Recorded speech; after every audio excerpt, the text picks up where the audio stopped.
ঠাকুরপো, ভয় পেও না। আমি তোমাকে প্রেমের চিঠি লিখতে বসিনি। তুমি আমার বিচারক। আমি তোমাকে প্রণাম করি। আমি যে পাপ করেছি তুমি তার কঠিন শাস্তি দিয়েছ।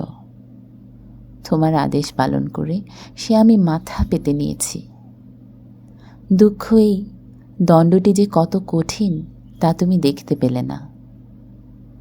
তোমাকে মনে করে মনে মনে তোমার দুখানি পায়ের কাছে মাথা রেখে আমি এটাও সহ্য করে নেব।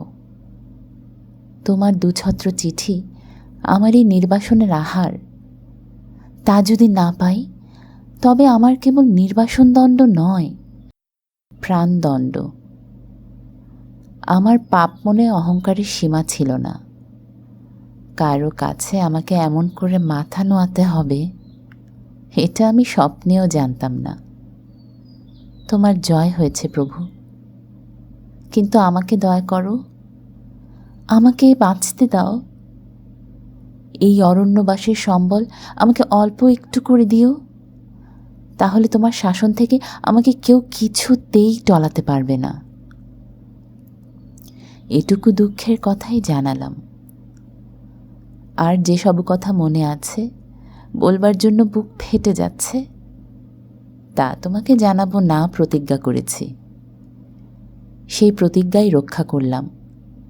তোমার বিনোদ বৌঠান। ঠাকুরপো, ভয় পেও না। আমি তোমাকে প্রেমের চিঠি লিখিতে বসিনি। তুমি আমার বিচারক। আমি তোমাকে প্রণাম করি। আমি যে পাপ করেছি তুমি তার কঠিন শাস্তি দিয়েছ। তোমার আদেশ পালন করে সে আমি মাথা পেতে নিয়েছি। দুঃখ এই দণ্ডটি যে কত কঠিন তা তুমি দেখতে পেলে না।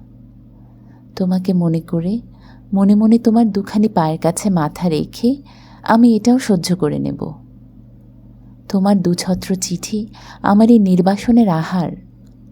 তা যদি না পাই তবে আমার কেবল নির্বাসন দণ্ড নয়, প্রাণদণ্ড। আমার পাপ মনে অহংকারের সীমা ছিল না।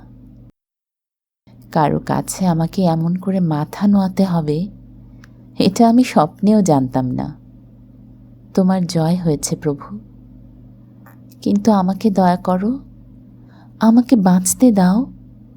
এই অরণ্যবাসের সম্বল আমাকে অল্প একটু করে দিও, তাহলে তোমার শাসন থেকে আমাকে কেউ কিছুতেই টলাতে পারবে না। এটুকু দুঃখের কথাই জানালাম। আর যেসব কথা মনে আছে, বলবার জন্য বুক ফেটে যাচ্ছে, তা তোমাকে জানাবো না প্রতিজ্ঞা করেছি। সেই প্রতিজ্ঞাই রক্ষা করলাম। তোমার বিনোদ বৌঠান।